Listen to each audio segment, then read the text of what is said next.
자, 오늘장 랭킹5 지금부터 시작해 보도록 하겠습니다. 키워드 놓고 시작에 대한 전략 아이디어 마음껏 지금부터 드리도록 하겠습니다. 헤르메스탁 하창한 본부장, 차용주 MTN 전문위원 두 분과 함께 할게요. 어서 오십시오. 안녕하십니까. 안녕하세요. 자, 시장 전반적으로 분위기가 조용하게 이어지곤 있지만 종목에 대해서는 활발히 움직이고 있는데요. 하나씩 키워드 열어보면서 추가적인 이야기 들어보도록 하죠. 1위부터 5위 이렇게 나왔습니다. 5위부터 저희 체크해 보도록 하죠. 실적으로 100만 원 주가 증명할까? 오늘 아무래도 가장 이 오후에 관심사는 에코프로 그룹주의 실적일 것 같습니다. 일단 오늘장에서는 그룹주가 전반적으로 쉬어가는 흐름이 연출이 되고 있는데 일단 여기에 대한 코멘트 듣고 추가적인 질문 좀 이어가 보도록 하겠습니다. 첫 번째로 하창한 본부장님께 이쪽 이야기 좀 들어보도록 할게요.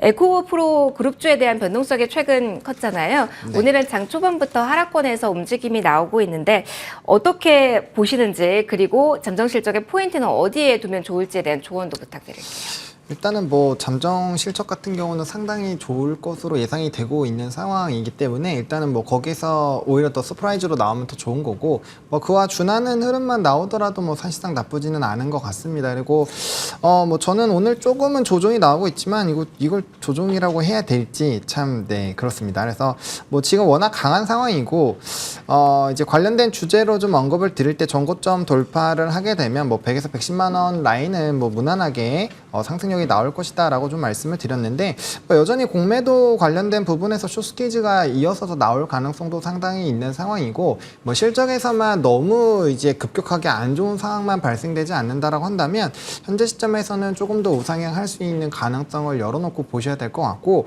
뭐 지금 현재 가격대에서 에코프로를 접근하시기 좀 부담스럽다라고 하신다라고 한다면 뭐 2차전지 내에서 얼마든지 순환매가 돌고 있는데 최근에 이제 광물 쪽에서의 좀 이벤트가 많이 부각이 되고 있거든요. 아니면 이제 뭐 이제 장비 관련된 부분에서 뭐 공정 라인에 대한 자동화하는 기업들이 상당히 좋기 때문에 뭐 그런 쪽으로 시각을 해보셔도 좋을 것 같고 어쨌든 그 관련된 종목군들이 잘 가기 위해서는 에코프로 그룹주들이 여전히 좀 좋은 흐름들이 유지가 돼야 된다라고 좀 정리드리겠습니다.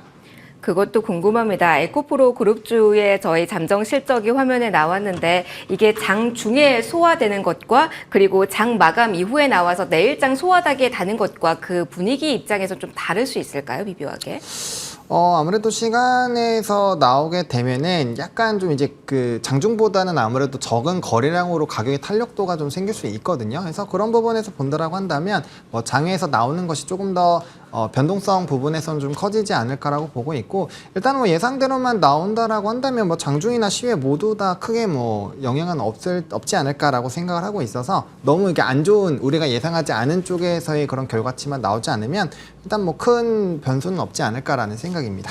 앞서서 광물에 대한 힌트도 살짝 주셨는데 이 부분에 대한 거는 잠시 후 이어지는 키워드에서 추가적으로 좀 답변을 받아보도록 하겠습니다.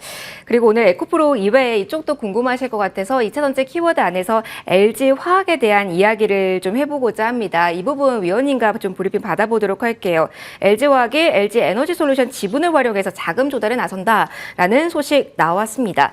이걸 양사에 어떻게 봐야 되는지 양사 모두 부진한 흐름이라서 항상 이렇게 LG화학의 신사업에 뭐 힘을 줄 땐 이런 방식을 좀 많이 취해왔던 것 같은데 어떻습니까? 어떻게 해소될까? 그리고 어떤 방향으로 지금 이슈를 대면해야 될까요? LG화학이나 뭐 LG화학 같은 게 이제 돈이 필요하죠. 얼마 전에 SK하이닉스도 그렇고요. 자체적으로 이제 돈이 필요한 입장이다 보니까 돈을 마련하는 과정에 있어서 다양한 방법들을 동원을 합니다. 가장 좋은 방법은 은행에 대출을 받는 거예요. 대출을 받아가지고 쓰고 갚으면 끝이죠. 이자를 낸다라고 생각하지만 유상증자보다 좋습니다. 여러분들 기업이 대출을 받아서 이자 내는 게 좋습니까? 유상증자를 해가지고 EPS를 희석시키는 게 좋겠습니까? 주주 입장에서 보면 이자를 내더라도 그 비용을 감당할 수 있어서 투자하는 거 아니겠습니까? 가장 좋은 거죠. 그리고 이제 최악의 경우는 유상증자입니다. 유상증자를 해버리게 되면 일단은 자금을 조달할 수는 있습니다. EPS가 희석될 수밖에 없는 거죠. 그런데 이번에 이제 했던 것은 CB와 BW는 거의 유상증자와 비슷하죠. 하지만 이거는 지금 이제 투자 자산으로 보유하고 있는 것을 활용하겠다라는 겁니다. 이미 LG화학의 자산으로 잡혀 있는 부분들인데 이게 수익성 자산은 아니죠. 물론 LG엔솔로부터 배당금을 받는 거 외에는 그냥 묵혀 있는 돈입니다. 이걸 바탕으로 해서 돈을 마련하겠다라는 거죠. 팔아버리면 가장 좋죠. 그냥 LG엔솔 주식을 팔아서 현금을 확보하면 가장 좋습니다만 그럼 오버행 이슈가 나타날 수밖에 없겠죠.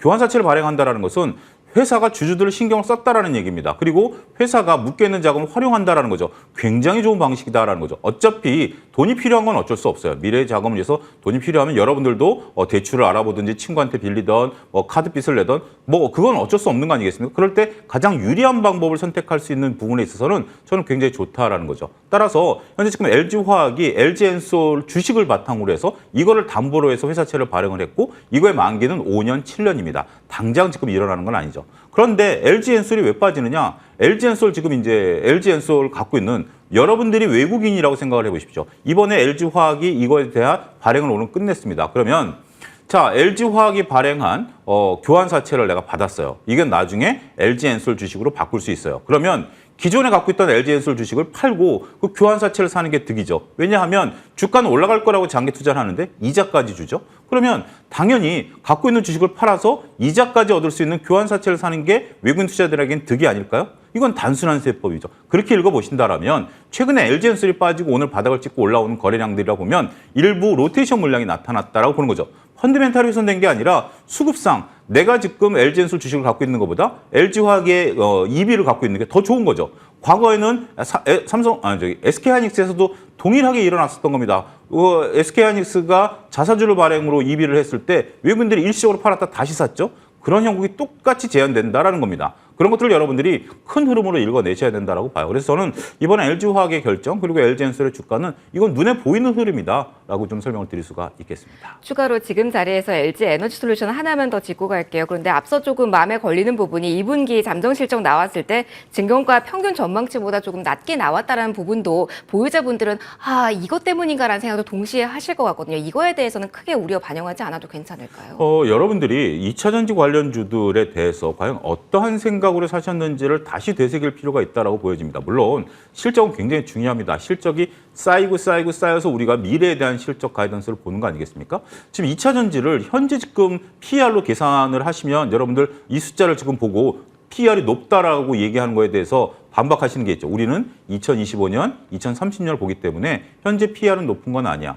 2025년, 2030년에 나올 실적을 보면 현재 PER은 낮은 수준으로 될 수밖에 없어라는 얘기들을 그동안 해왔죠. 그런데 왜 2분기 실적에 따라서 이런 것들의 변동성이 생기는지에 대한 것은 이거는 조금 제가 볼 때는 약간 어긋난 비유일 수도 있다는 거죠. 물론 지금 실적이 잘 나와줘야 되는 건 맞아요. 가이던스 대비 낮다라는 것은 악재이긴 합니다. 하지만 우리가 지금 당장 실적을 끊어치기로 보는 것은 어떻게 보면 화장품이나 엔터주들이겠죠. 이거는 지금 당장 실적이 굉장히 중요합니다. 하지만 2차전지 반도체는 지금 당장 실적보다 미래 실적을 보는 거잖아요. 그래서 지금 반도체도 2차전지 투자하려고 자금을 막대하게 끌어당기는 거 아니겠습니까? 그렇게 본다면 우리가 실적을 바탕으로 해서 주가를 볼 때 어떤 관점으로 내가 현재 보고 있느냐라는 것을 다시 한번 되새기는 것도 필요하지 않을까 싶습니다. 알겠습니다. 하나만 2차전지에 대해서 하창한 본부장님께 질문 가고 넘어가도록 할게요. 그렇다면 계속해서 이런 변동성을 활용해서 확대하는 전략, 비중을 확대하는 전략에 대해 추천을 하실지 아니면 가지고 있는 종목을 우직하게 바라보는 전략이 지금 좋을지 2차전지에 대한 뷰 전략적인 부분 정리 좀 부탁드릴게요.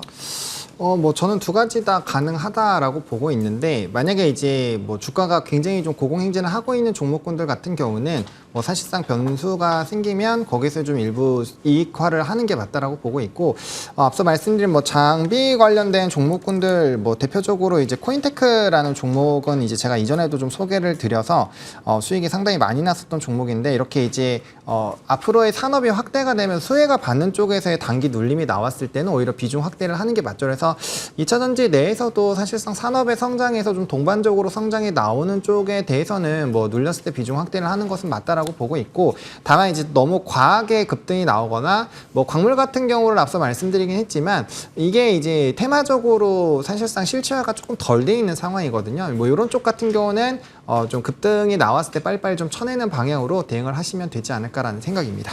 2차 전지에 대해서 이야기를 하고 있는 와중에 에코프로 그룹주의 실적이 조금 전 나왔습니다. 양사의 실적 브리핑과 함께 짧은 코멘트 좀 받아보도록 하겠습니다. 에코프로 그리고 에코프로 BM 보도록 하겠습니다.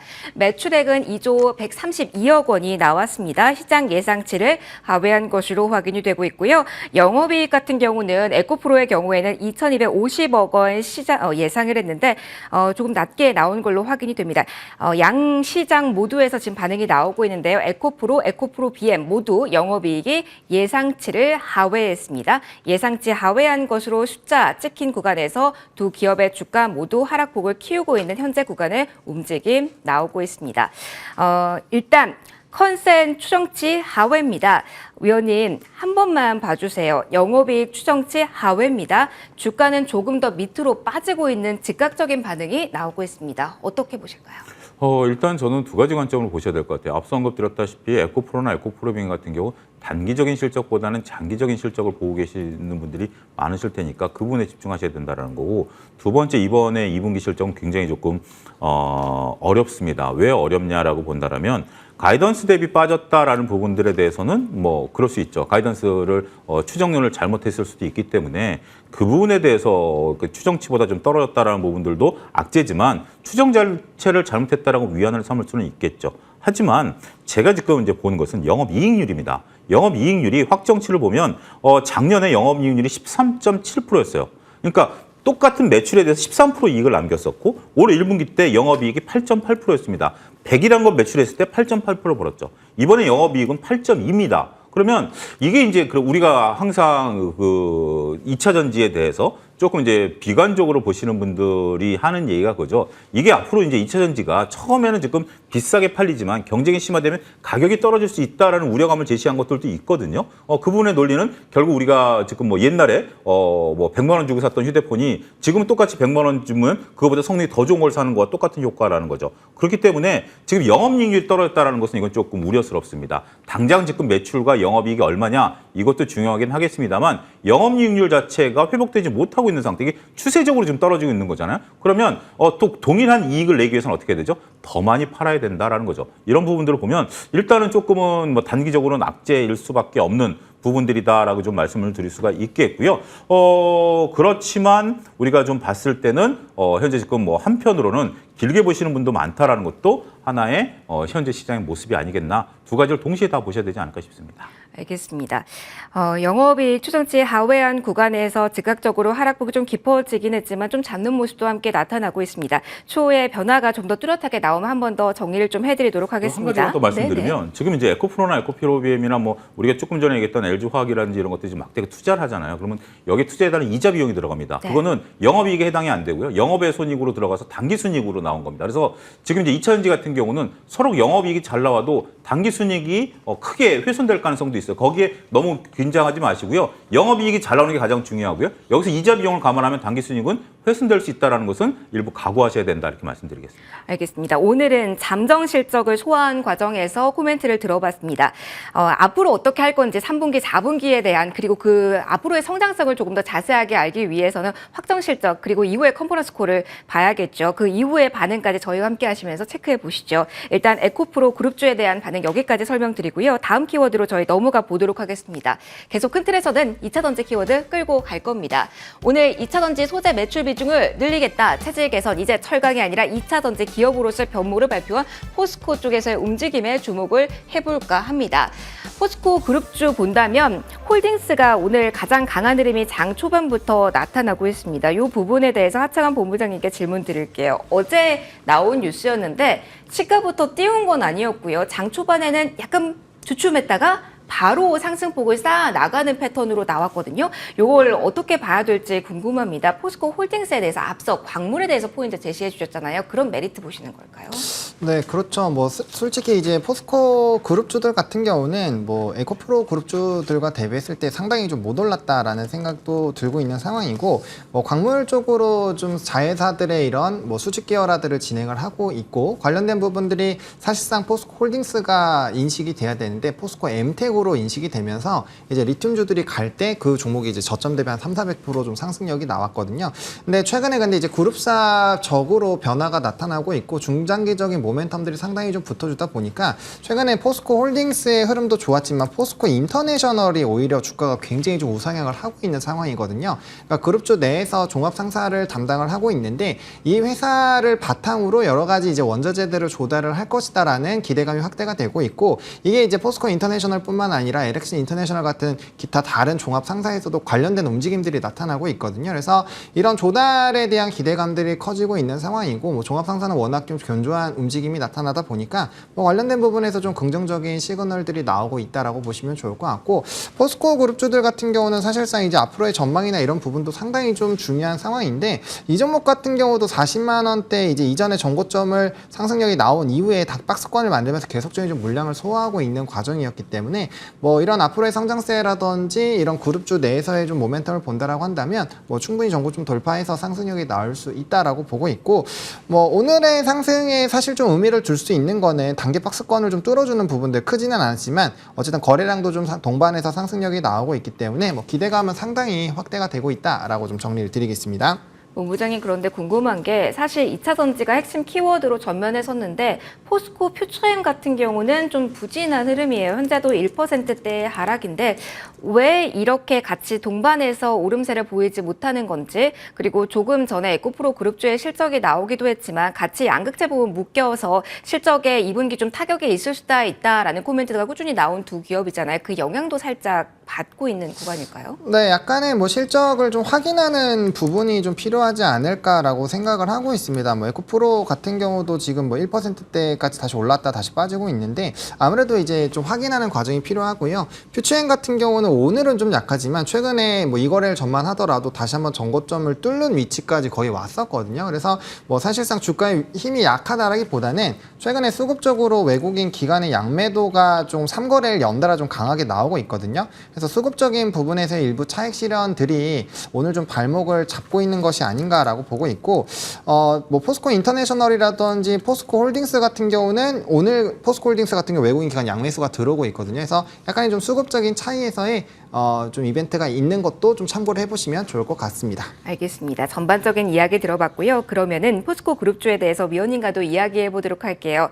최근에 이런 분위기도 위원님 궁금하더라고요. 시장 볼 때 예전엔 정말 개별로 봤다면 요즘은 에코프로 그룹주 이렇게 보고 저희가 포스코 그룹주 그리고 코스모 이렇게 묶어서 많이 보는데 이런 분위기를 어떻게 해석해야 되는지, 그리고 그 가운데 포스코 그룹주의 매력은 어디로 보시는지도 궁금합니다. 예, 이제 정확히 보시는 게 우리가 이제 2차 전지라고 하는 이제 범 2차 전지를 이제 같이 몰리다가 이제 어떻게 보면 단락화됐다라고 이제 말씀을 좀 드릴 수가 있겠죠. 에코프로와 에코프로 BM이 같이 움직이지만 폐배터리는 뭐 못 따라가는 뭐 그런 걸로 형국을 할 수가 있고요. 그다음에 이제 말씀하신 이제 포스코 그룹주들에 대한 어떤 그런 것들 이제 부각을 이제 되기 시작했다라는 거죠. 포스코 그룹주들이 이렇게 부각을 나타냈다라는 것은, 그리고 이제 우리가 이제 자원에 대한 부분들이 계속해서 시장의 한 축으로 작용하고 있지 않습니까? 그런 것들은 이제 일괄 체계가 가능하다라는 거죠. 지금 하창원 본부장님 말씀하신 게 포스코 홀딩스도 강하고 포스코 인터내셔널이 강한 이유가 포스코 인터내셔널이 갖고 있는, 이게 옛날에 이제 종합상사죠. 종합상사가 갖고 있는 그 네트워크망이 결국 포스코 홀딩스의 자원에 대한 부분들을 안정화시킬 수 있다라는 그런 기대감이 시너지 효과로 나타난 거 아니겠습니까? 그러니까 지금 이제 포스코 그룹주들의 핵심은 그런 것 같아요. 자원을 안정적으로 조달해서 이걸 가지고 2차 전지에 들어가는 부분들을 본다라는 거죠. 포스코 홀딩스의 본질은 뭐죠? 철강입니다. 지금도 매출은 철강이 다 하고 있습니다. 하지만 포스코로 우리가 얘기하면서 철강을 얘기하는 것은 또 지금 시대와 맞지가 않죠. 그런 것처럼 지금 이제 투자자들의 관심이 2차 전지에 이제 있는 거고, 2차 전지 양극재라든지 이런 것들에 대한 주가 퍼포먼스들이 굉장히 강하다 보니까 그럼 상대적으로 뭘 봐야 되지? 리튬이온 광산 뭐 이런 것들을 이제 보기 시작하는 거죠. 그래서 포스코 그룹주들이 하나로 묶이는 것도 하나의 지금 현상으로 이제 보셔야 될 것 같아요. 근데 이런 현상은 현상이라는 걸 인정하시고 그렇게 보시면 이들이 어떻게 움직이느냐에 따라서 내 매매 전략이 바뀔 수 있다. 이게 유일하게 좋다라는 개념보다는 하나의 어떤 단락으로서 자원과 연계돼서 보셔야 되지 않을까 말씀드릴 수가 있겠습니다. 알겠습니다. 2차 전지 전반적인 분위기 좀 읽어드렸습니다. 앞서 5위에서는 에코프로 나오자마자 실적 리뷰를 해드렸고요. 그리고 더해서 오늘 장 초반부터 강했던 포스코 그룹주에 대해서도 4위에서 짚어드렸습니다. 이제 한 단계 올라가서 3위 보도록 할게요. 오늘 조선 해운주들 전반적으로 강한 흐름이 나타나고 있습니다. 실적 키워드일까요? 오늘 좀 묶어서 한 것은 사실 정부 차원에서 인력 지원 공식화 요 뉴스도 있기 때문인데 같이 영향력 있게 봐도 될지, 그리고 저희 추천주들 여기에 좀 많이 나왔습니다. AS 겸해서 대응 전략에 대해서 이야기 좀 해보도록 할게요.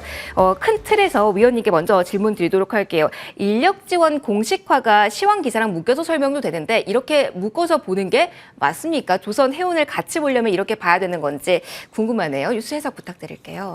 어쨌든 뭐 조선 해운이 이제 산업에 있어서 근간이다라는 측면에 있어서는 정부가 이제 지원하는 다양한 지원책들을 이제 내세우는 거죠. 그 부분은 뭐 나쁜 뉴스는 아닙니다. 하지만 본질은 아니죠. 중요한 키는 인력을 지원한다 그래서 이제 이런 것들의 이제 이익이 늘어나는 그런 부분들은 하고는 좀 다르고, 단지 이제 정부가 이런 부분들을 활성화시키기 위한 다양한 노력을 하고 있는 것에 대한 하나의 일환으로 보셔야 될 것 같아요. 우리가 이제 뭐 자제분들이 시험을 볼 때 결국 시험을 잘 보는 게 중요한 거 아니겠습니까? 근데 이제 시험을 잘 보기 위해서 어머님이 과일도 깎아다 주고 커피도 주고 그런 것들이 나쁜 건 아니죠. 그런 것들을 통해서 시험을 잘 봐야 되는 거 아니겠습니까? 결국 이제 이런 것들이 기업의 실적을 견인한다라는 그런 개념들이죠. 하지만 이제 중요한 것은 지금 이제 실적이 이제 2분기 실적들이 이제 눈에 보이는 시점까지 오다 보니까 이제 주가 탄력성이 좀 높은 것이고, 여기에 여러 심리적인 부분들까지 이제 부과가 되면서 주가 탄력성을 더욱더 높이는 효과가 나타난 게 아니겠나 설명을 드릴 수가 있겠습니다. 그러면 오늘 강한 종목 중심으로 해서 좀 리뷰 받아보면서 여기에 투자 힌트 얻어볼게요. 위원님, 하나오션 주셨습니다. 오늘 장 초반에는 49,900원까지 고점이 나왔던 종목입니다. 하나오션 윗꼬리가 달리긴 했지만 여전히 2% 강세거든요. 어떻게 봐야 될지 사실 궁금합니다. 증권가에서 제시한 목표 주가 상단이 47,000원 정도 되던데 거기까지 뚫어낸 상황이거든요. 그래서 궁금합니다. 어떡할까요, 지금은? 오늘 저 개인적으로는 좀 단기 고점을 형성한 게 아닌가 싶어요. 저도 이제 아침부터 하나오션을 좀 봤는데 유독 강했죠. 지금 다른 것들 약한 것보다 정말 조선주 하나오션만 보일 정도로 굉장히 강했습니다. 그런데 어찌됐든 지금 이제 하나오션이 11%대까지 상승했다가 2%대라고 보면 지금 현재 11%에서 2%대까지 한 8%대가 이게 다 매물벽 아니겠습니까? 여러분들 이렇게 생각해 보시죠. 여러분들이 49,800원에 지금 매수를 했다라고 치면 지금 당장 얼마를 손해봤죠? 4,000원을 손해본 상황입니다. 그러면 10% 정도 되는 거죠. 그러면 야, 원금만 오면 좀 팔아야 되는 거 아니야라는 불안감을 당연히 느끼시게 될 겁니다. 그런 부분들을 감안하게 된다라면 하나오션은 단기적으로는 일단 여러분들이 저와 같이 이제 이것을 매매하셨다라면 일단 좀 이익을 좀 챙기고 다음에 또 보셔야 될 것 같아요. 제가 최근에 이제 말씀드렸던 게 하나오션이 언제까지 상승하는 거냐라는 질문에 제가 말씀드렸죠. 2분기 실적 발표 직전까지 상승할 가능성이 있습니다라고 말씀드렸는데 그게 생각보다 좀 빨라진 것 같아요. 그래서 하나오션 정도는 이제는 조금 이익을 챙기셔도 후회가 없는 구간이 아니겠나 싶습니다. 요즘 정말 시장이 빠르네요. 대응법까지 조언 주셨고요. 그리고 하창한 본부장님께도 AS 좀 부탁드려 볼게요. 또 하창한 본부장님께는 이 종목이 있습니다. 오늘 삼성중공업이 장중에 12%대까지 상승폭을 끌어올렸습니다. 현재도 8,000원 선 위에서 움직임 나오고 있어서 저희 물론 제시 받아봤던 목표가가 6,600원인데 훌쩍 뛰어넘었죠. 증권가에서는 그리고 투자자분들 사이에서는 10,000원도 넘길 수 있지 않을까라는 생각도 이 종목에 대해서는 아직까지 하고 계신 구간일지, 그걸 믿어도 될지 어떤 전략 구사할까요? 일단은 그거는 이제 단기로 볼 거냐 중장기로 볼 거냐에 따라서 좀 차이가 있을 것 같은데요. 뭐 단기적인 부분에서는 오늘 한번 쪽으로 삼성중공업 같은 경우는 좀 한번 끊어가시는 것도 나쁘지 않을 것 같습니다. 단기로 본다라고 한다면. 왜냐면 이제 주가가 우상향을 하다가 거래량을 동반하면서 5일선 부분에서 급등이 나왔거든요. 보통 요럴 때는 한번 차익 실현이 나왔다가 좀 눌림이 이후에 다시 한번 좀 상승할 가능성이 상당히 있습니다. 그래서 선발대로 뛰고 있는 하나오션과 삼성중공업 모두 다 이러한 흐름들이 나왔기 때문에 일단 한 번 정도는 수익 실현을 해주시는 게 좋지 않을까라고 보고 있고, 뭐 이제 제가 후발로 현대미포조선도 좀 말씀을 드렸거든요. 바닥권에서 이제 상승력이 나오는 종목, 이 종목도 수익이 꽤 나오고 있는 걸로 알고 있는데, 어쨌든 이런 종목군들 같은 경우는 아직도 전고점 뭐 근처도 안 왔죠. 그래서 오히려 이런 종목군들이나 기자재 부분들이 좀 치고 갈 확률이 있기 때문에 아마 이제 상위권에서 이제 하위권이나 좀 느린 쪽으로의 좀 순환매가 돈다라는 관점으로 본다라고 한다면 약간의 조금 기간 조정은 필요하지 않을까라는 관점으로 말씀을 드리겠습니다. 알겠습니다. 포인트 콕콕 찝어주셨습니다. 저의 속도 내서 2위, 1위 연이어서 보도록 할게요. 2위는 이 키워드입니다. 엔터주가 일제히 다 갔던 시절이 요즘은 며칠 많지 않았던 것 같습니다. SM 오늘은 강한데 YG가 어떤 설이 나오면서 하락폭 깊어지고 있는 상황입니다. 오르는 쪽보다 연속성이 좀 나타나는 쪽보다 오늘 YG 엔터테인먼트의 흐름이 궁금하실 것 같아서 사회원님께 YG 엔터테인먼트 질문을 좀 드려보도록 할게요. 블랙핑크 재계약이 다음 달인데 벌써부터 이야기가 많이 나오고 있습니다. 그중 멤버 리사 재계약 불확실성입니다. 설이고요. 불확실성이죠. 장중 7% 급락이 나오고 있는 상황인데 어떤 뷰를 가져야 될지 최근에 고점에 좀 많이 밀려난 구간에서의 악재라서 대응법 궁금합니다. 예, 엔터주들 같은 경우는 우리가 이제 실적 시즌에 있어서 우리가 이제 실적이 중요하다. 실적이 잘 나오면 돼. 실적이 이렇게 보시면 시장을 잘못 읽을 수가 있습니다. 2차 전지 같은 경우는 앞서 언급드렸다시피 실적이 좀 못 나온다 하더라도 미래를 보는 거죠. 근데 지금 엔터주들은 이번에 실적이 잘 나올까라고 봤기 때문에 실적이 잘 나와줘야 돼요. 그런 부분에 있어서는 개별 약진을 할 수 있죠.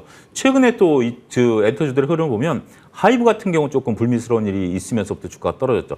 결국 우리가 엔터라는 것은 팬덤으로 움직이는 겁니다. 근데 하이브 같은 경우 지금 팬심을 좀 사그라뜨리게 하는 뉴스가 있었고 YG 같은 경우도 그렇죠. YG에서 블랙핑크가 빠진다라고 한다면 이건 또 굉장히 데미지가 클 수밖에 없다라는 거죠.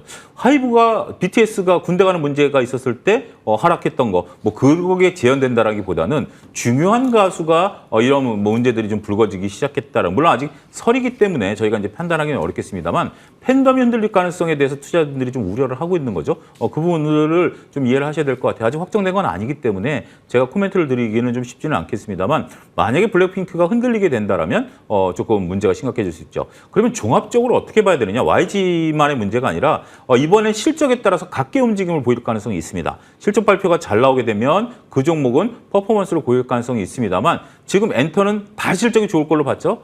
그런 상태에서 실적이 만약 생각보다 덜 나온다라고 한다면 쟤는 가는데 얘는 못 가. 이런 형상이 벌어질 가능성에 대한 대비도 하셔야 되지 않을까 싶습니다. 알겠습니다. 엔터 악재가 나온 쪽 중심으로 코멘트 들어봤습니다. 저희 1위로 넘어가도록 할게요. 국내 소비, 해외 소비 모멘텀 이렇게 소비 키워드 아는 쪽은 계속 부진했습니다. 하반기 분위기 전환점 맞을까 궁금하실 것 같아요. 대형주 가운데 바닥을 잡아가고 그리고 오름세가 연속적으로 나타나는 쪽이 있어서 궁금하실 것 같은데 하차관 본부장님께 질문 좀 드려보도록 할게요. 이러신 분들 많으실 것 같아요. 2차 전지 변동성 활용할 자신 없어. 반도체 조금 늦은 것 같아. 자동차도 무서워. 조선도 못 보겠어. 그러면은 많이 안 가고 소외 갔던 소비 모아가도 괜찮을까? 이쪽은 안전하다면 지금 공략 기다려볼까? 이런 생각들 많이 하실 것 같은데 그 관점에서의 접근 지금부터 괜찮을까요? 너무 기다림의 시간이 안 길까요?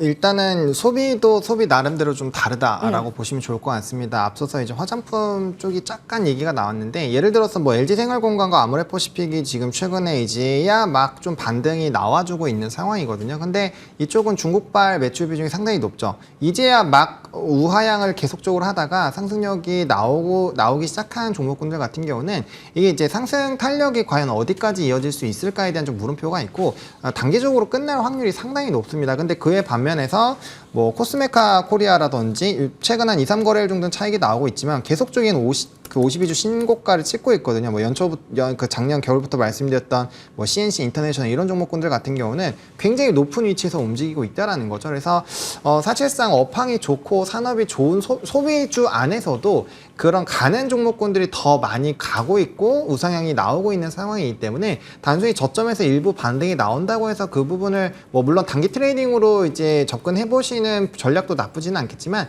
이게 오래 가기는 좀 어렵다라는 관점으로 보셔야 되지 않을까라고 보고 있고 결국엔 소비주는 특히나 실적이 나오는 게 중요하거든요. 그래서 실적이 지금 잘 나오거나 잘 나올 것으로 기대가 되고 있는 리포트들이 많이 나온 종목군들 위주로 대응을 하시는 게 맞지 않을까 싶습니다. 종목별로 다르다. 리포트 많이 나온 쪽을 보자라는 조언 주셨습니다. 사연님의 조언도 짧게 들어보고 넘어갈게요. 예, 뭐 실적에 대한 것들은 뭐 가이던스가 여러 가지면 저는 수급으로도 한번 보실 필요가 있다라고 봐요.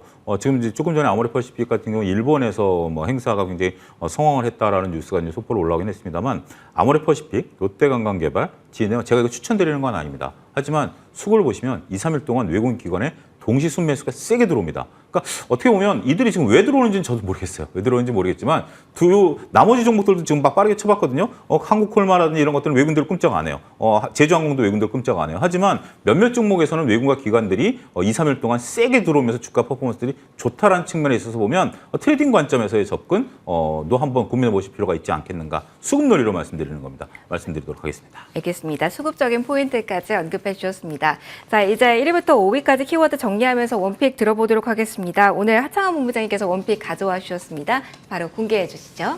네, 이제 조선 기자재 쪽에서 동성 하이텍을 들고 왔습니다. 사실상 이제 뭐 위치적으로는 카본이 조금 더 유리하긴 한데 악재가 좀 있었죠. 그래서 일단은 수주 잔고가 안정적으로 나타나고 있어서 뭐 실적 베이스가 상당히 좋아지지 않을까라고 보고 있고, 뭐 이제 뭐 성황밴드 이런 피팅 업체들과 좀 비슷하게 생각을 해보시면 좋을 것 같습니다. 그리고 이제 한국카본에 화재가 있었기 때문에 오히려 거기서 반사 수혜도 충분히 조금 기대를 해볼 수 있지 않을까라고 보고 있는 상황이고, 지금 중장기적으로 설비에 대한 증설 효과가 나타나고 있고, 이러한 흐름들이 뭐 내년으로 가면 갈수록 더 좋아질 수밖에 없지 않을까라고 보고 있고, 국제해사기구에서 계속적인 이런 탄소에 대한 규제를 확대를 하고 있거든요. 지금 70%대 쪽까지 확대가 됐기 때문에 뭐 노후 선박들은 교체를 할 수밖에 없는 상황이고, LNG선은 아마 추가적으로 수요가 굉장히 많이 나올 겁니다. 그렇게 됐을 때 관련된 부분에서 뭐 수혜를 받을 수밖에 없는 종목 중에 하나이기 때문에 뭐 지속적인 우상향 기조가 나타나지 않을까라고 보고 있고, 일부 조선업 대장주들이 조금 꺾이게 됐을 때 기자재들도 영향을 받긴 받을 겁니다. 하지만 뭐 실적 베이스, 수주 베이스로 본다라고 한다면 지속적인 이런 실적의 우상향이 나올 확률이 상당히 높고, 전 조선업 같은 경우를 한 3년에서 5년 정도 봤을 때 신재생 에너지와 더불어서 가장 많이 또 상승폭이 나올 수 있는 섹터 중에 하나라고 보고 있거든요. 뭐 변압기 같은 이런 산업적으로 정말 턴이 나오고 있는 섹터들은 상당히 좀 기대가 되고 있기 때문에 뭐 중장기적으로 충분히 끌고 가보셔도 괜찮지 않을까라고 생각을 하고 있습니다. 어디까지 목표 가지고 계실까요? 일단은 15,500원으로 설정을 했습니다. 사실상 전고점을 뚫었을 때 움직임이 상당히 좀 가팔라질 수 있는데 해당 가격이 14,500원이거든요. 근데 그 부분은 충분히 좀 돌파가 되지 않을까라고 보고 있어서 1차적으로 이제 15,500원 보고 있는 상황이고, 오일선 크게 이탈하지 않는다라고 한다면 일단 충분히 우상향을 하고 있다라면은 충분히 끌고 가보시면서 목표가를 계속 점진적으로 확대를 해주시면 좋을 것 같습니다. 6월 말에 주셨던 성광밴드 조선 기자재 쪽 역시 순항하고 있는 구간이라서 이번 종목에도 기대 좀 걸어보도록 하겠습니다. 자, 여기서 오늘 마무리 짓도록 할게요. 지금까지 헤르메스탁 하창원 본부장, 차영주 MTN 전문위원 두 분과 함께 시간 꾸려봤습니다. 두 분 모두 고맙습니다. 감사합니다.